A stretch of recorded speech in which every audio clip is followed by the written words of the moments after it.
No, I didn't get that. I'm sorry, Joe. I said I met you when you were at the rock and roll show for Richard Nader.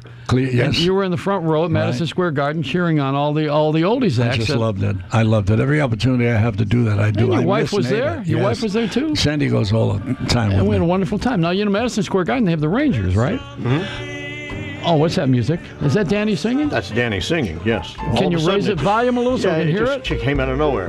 Yeah. Hold me, my darling, and say that you'll always be mine. Now, that's a real oldie. That's right. Besame mucho. I learned that when I was about 6 years old. I remember that. I was able to sing it in Spanish at that time, but I've forgotten since. Yeah. Well, you got to remember it again now because it's back. 650,000 hits on YouTube. Remember that? Really? Besame mucho. I remember it by Edie Gourmet. Yeah, who was the guy who originally did it? It was written by, what the heck was her name? I forget. She was a 16-year-old Mexican woman, Consuelo Velasquez. Yeah, no, I would never remember she had written that. I remember it only because it goes back so far. Yeah, well, they put a wall around it. So, the thing that happened with me is in watching television this week in Florida is they have Channel 10. They say it's the #1 English-speaking newscast, which means they're differentiating. Absolutely. Yeah. Now, Mike, what do you think of the cake? You didn't say anything. Come on over here. Get near it. Phenomenal. Did you have it? Yeah, it was really good. You got to get near a mic. We got to hear you. It didn't last for a second, so. All right. Very Are good. you sure? Yeah. Are you just? I want seconds. You're just being nice because it doesn't have the chocolate works. Well, we're already asked, so I have to be nice at this point. All right. I just want to make sure. Now, Danny can't eat any of it, and we got Stephen Scott wants some. He's got some over there. Well, he wants to eat anything. He came here to eat. And we got Julie Budd, but we have a real judge. Yes, we should do. Bring her in here. Well, we will. She should She'll judge it in a few cheesecake. Oh minutes. yeah, boy, you should see Pat. She's a. Did you ever watch her on television? Mm-hmm. She's on when in Florida. She follows the CBS Morning Show. Does she really? She's on that channel. Listen to that music there, so stately. No, that's the theme for the show. I know. The judge is on. I watch it every day. She's not in here yet, but that's okay. That's fine. This is we're not doing anything right. You know that. We never do. But that's what makes this show okay, because everybody tries to do everything right, and nobody gets it right. Jimmy Fallon is going to host the Oscars. What the hell does he know about an Oscar? Nothing. I mean, this is ridiculous. He's never done a film. Yeah. Danny Aiello is a movie star. Yeah, absolutely. What are they giving Jimmy Fallon that for? An Oscar nominee. Stupid. Yeah. I mean, what is it, Jimmy Kimmel? Kimmel's not doing the Oscars. Yeah. Oh, he is. Kimmel. So Fallon's not doing it. It's Kimmel. One of those guys. Right, what did he do? He didn't do a movie either. Why doesn't he open his eyes on TV? He's just I don't know. He's an Italian gone wrong. That. I mean, come on. And I should be doing one of these shows because I'm smart and funny.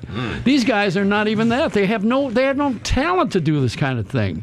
You got to stand there and read. Who was that guy that used to write all the material and hand it to him? That little dwarfy guy. The one who was very famous, writing all those bad jokes for Billy Crystal and handing them to him. I was going to say Billy Crystal. Wait. There's an exceptional talent. There's an exceptional talent. No question about it. And Martin Short is an exceptional talent. Absolutely. And when he does that character where he interviews people, he puts on that makeup and the fat Jiminy suit, Glick.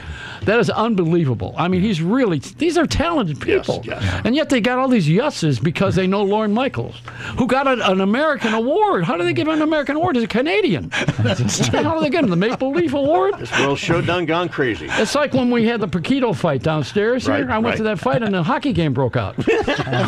Terrible thing for the Rangers. All right, so anyway, we're here on the show with Danny Aiello, and he thought he was going to be here alone. I asked him to be here as my Christmas guest. It's a But the holiday wonderful show. thing is, if you get on, at least you're going to be introduced.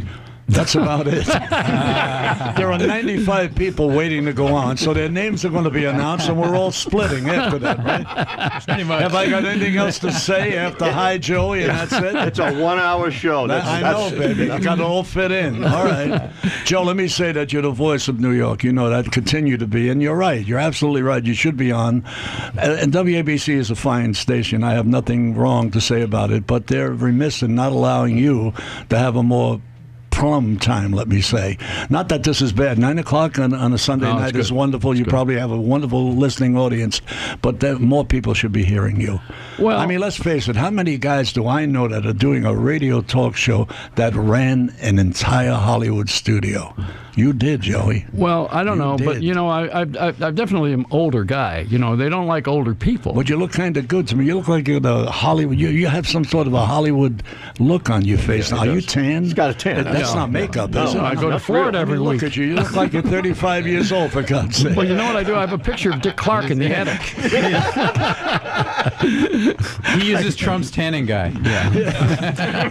You know, George Hamilton. I was tan his hide if I had my choice. You're hanging out with George Hamilton, the perpetual tan He man. was. You know that. George, yes. the movie star. Yes, of course. Now, you know Julie Budd, right? I love Julie. Where's Julie? Bring She's her in outside, here. We got to actually. bring her in here. Bring Julie Budd in I here. first met her and her father. She was 12 years old. We were doing Really? a commercial, not a commercial, some sort of a benefit in New York.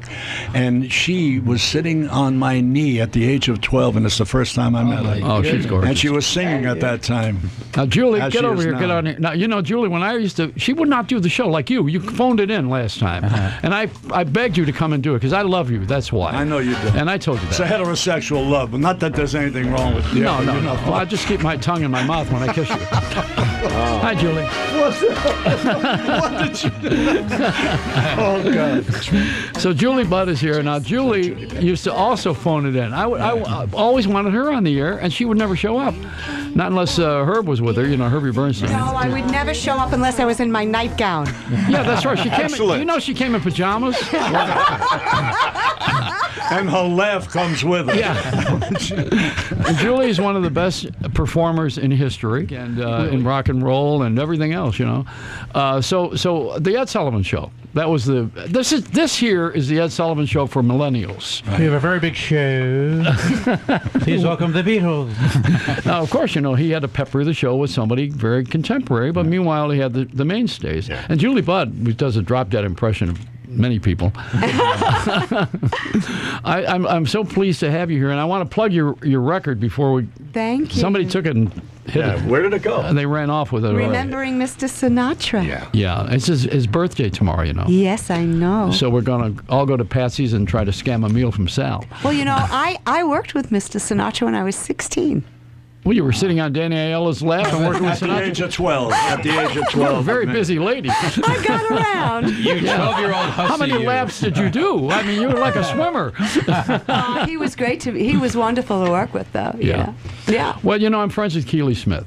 And Keely tells a story about if she would have married him if he didn't drink and if he didn't swear. And she raised the kids. You know, she raised Frank Jr. passed away this last year. Yeah. So Keely was telling me about Sam Giancano, the gangster from Chicago who used to sneak into Cook County where he wasn't allowed. And she knew he was in the audience because he would light a match. In those days you could smoke in clubs.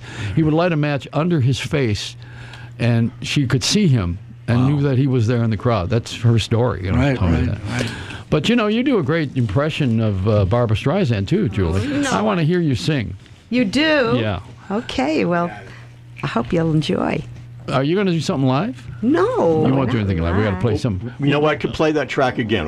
We just played it a second ago. Let's Oh, let me play hear. this. Let's play a This little is bit from of the Julie. Gotta Sinatra hear album. her. Okay, come on.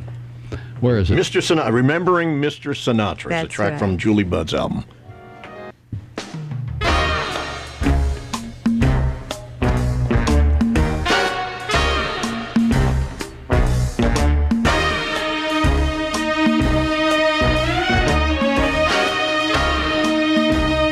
Out of the tree of life, I just picked me a plum. You came along, everything started a hum. That's good. Still, it's a real good band. The best is yet to come. The best is yet to come, and babe, won't it be fine? You think you've seen the sun, but babe, you ain't seen it shine. Wait till the warm-up's underway. Wait till our lips have met. And wait till you see that sunshine day. You ain't seen nothing yet. The best is yet to come, and babe, won't it be fine? The best is yet to come, come the day great arrangement. Yeah, that's, really is. Herbie Bernstein did that, right? Did That's he do that right. arrangement? Yeah. That's so right. Julie Budd remembering Sinatra, and of course Cy Coleman's song, and that's on his grave. It says the best is yet to come, That's which is right. what we all hope for in the next life. Yeah. And Herbie Bernstein did do a great orchestration. Oh, always. I saw you work this at the Westbury, they call it at the time. They keep renaming that place because they want people to pay money for sponsorship. But that what is it called now? The Westbury What is Fair? it called now? I don't know. And that's something. I still call it Westbury. Some bank. Yeah. Yeah, some bank. Well, Herbie had an orchestra that was to die for. You know, Danny Aiello, who has also defied gravity with big music. There was 26-piece orchestra, I think, or more. Sure. When I saw you there last. And Michael Feinstein, who has also worked that place, you know. And Herb writes all those wonderful symphonic arrangements for me when I work with the symphony orchestras. Yeah. He's an amazing talent. He sends you his love. He wanted to come tonight. He had a cold. Oh, that's what Danny said last time. Joe, let me ask you a question. I had 6 bars of my song that you played. She had about 44. What the hell is that, a one? Well, when you remember Sinatra... I understand she's great. You remember Sinatra, it's all about the bars. Not with me, it isn't. He was a great role model for a saloon singer, as you know. Yeah. And I think the album that you did that I really love was the one that you did with the rapper. What's his name again? Hassan. Hassan, yeah. Amon Johnson. That's a wonderful It's called idea.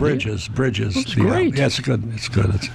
We had the idea of trying to bridge the gap of 2 kinds of music, and that was forced upon me because my grandchildren, whenever they would hear me sing, they wouldn't remember a song I sung from the past until we put the rapper together with Besame Mucho, with Save the Last Dance.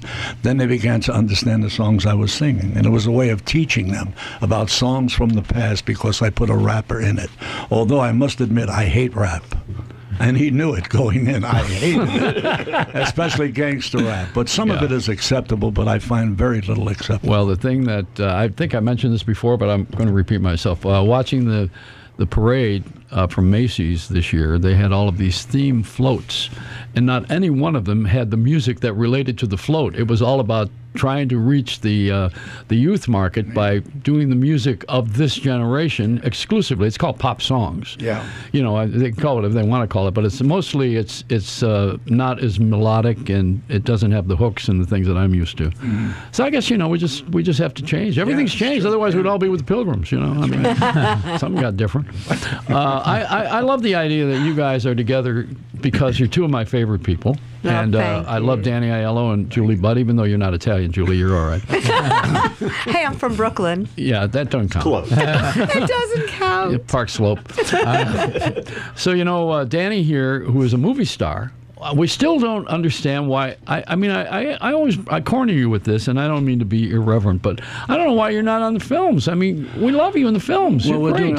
I'm doing another film called Neighborhood, and interesting thing is I knew this woman from Italy for a long period of time and never thought we would actually work together. I mean, as partners. Sophia Loren. Oh, yeah. She's playing my woman in a picture called Louis. It's called Neighborhood, right? We start shooting in February, but I do movies. Right now I'm doing Capone, which is a Broadway musical, which we have in workshop and is on its way to Chicago and coming back to New York to Broadway. We're doing that. And I'm sort of obligated doing that and also singing with my band. We have an 8-piece orchestra, all young kids who cover all my mistakes, and they cover many. No. But just in case you don't know, I mean, I understand Julie. I got 5 albums out, Joe. You paid for you gave me 4 beats. What the hell are you kidding? Do you realize what that was? Besame Mucho. We'll play Besame Mucho on the way out. No, you got to play something better. There's a lot better in my All right, album. I'll tell you what. We're going to take a break, and while we go outside, you pick something else, and we're going to put it together, and by